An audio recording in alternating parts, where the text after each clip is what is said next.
Puisque l'approche scientifique ne permet pas de trancher la question, il faut se tourner vers d'autres indices pour trouver la réponse.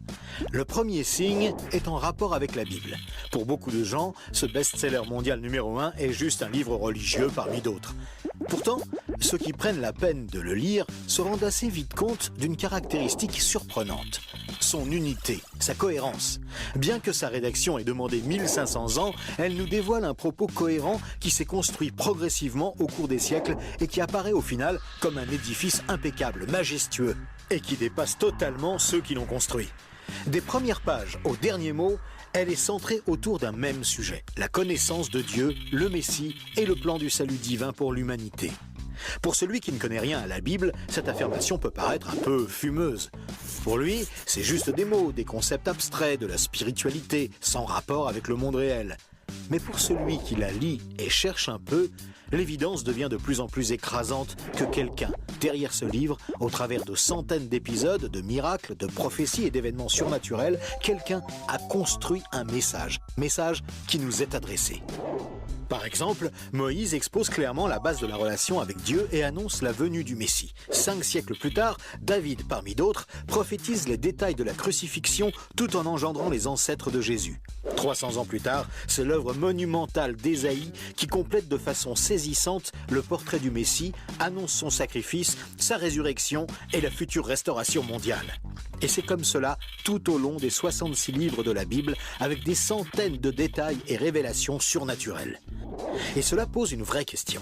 Comment cette quarantaine d'auteurs tellement différents, Moïse, David, Salomon, Ésaïe, Daniel ou Jésus, qui a accompli des dizaines de prophéties par le seul fait d'exister, comment peuvent-ils parler d'une seule voix et aborder chacun une facette du même message ? Sans se connaître, ils se confirment mutuellement et construisent le même tableau, un seul tableau immense et qui les dépasse totalement. C'est complètement incompréhensible et impossible à réaliser.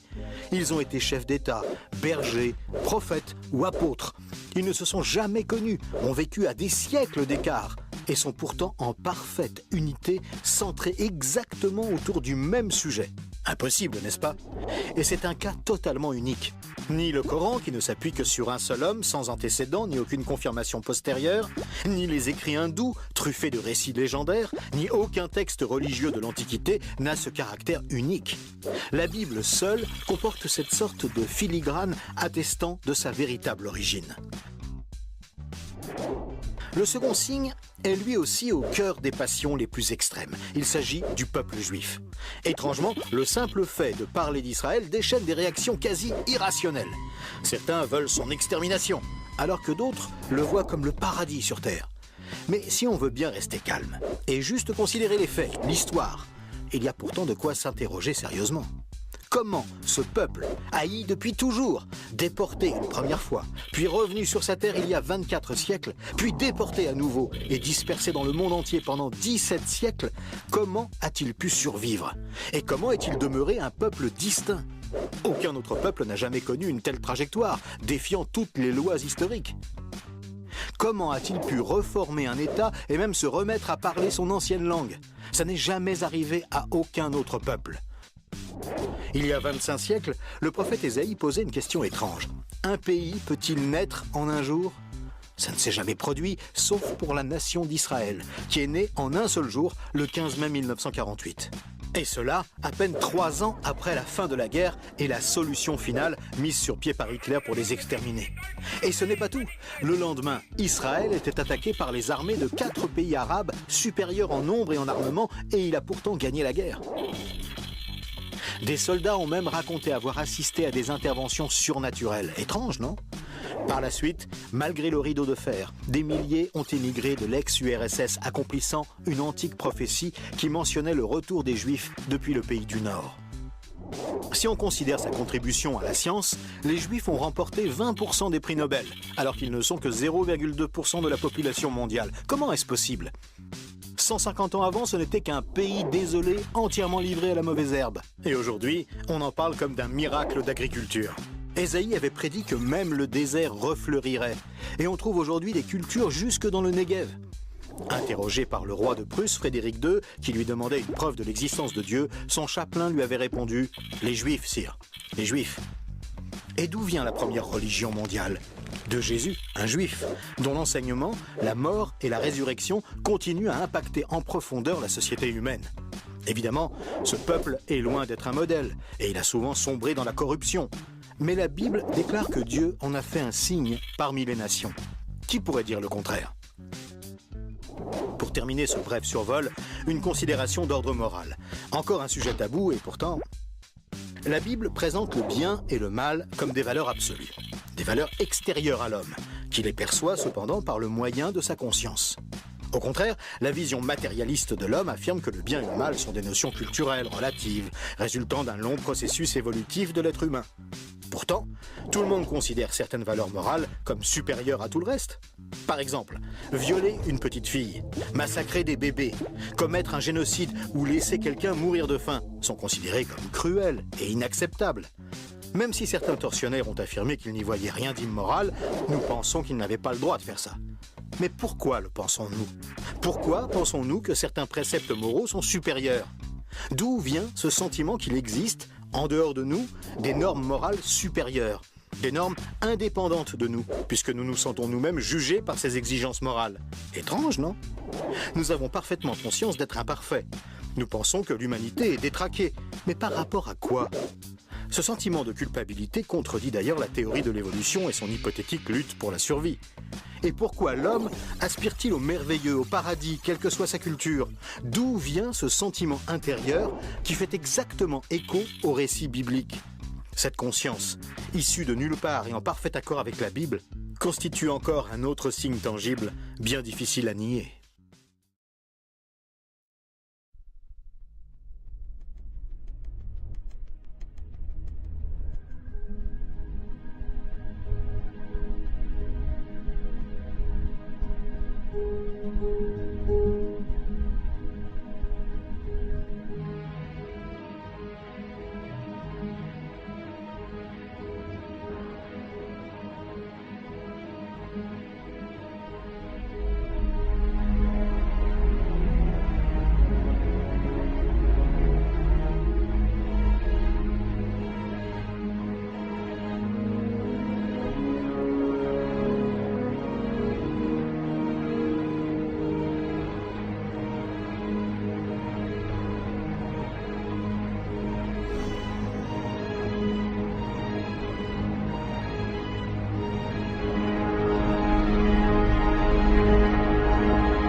de Dieu.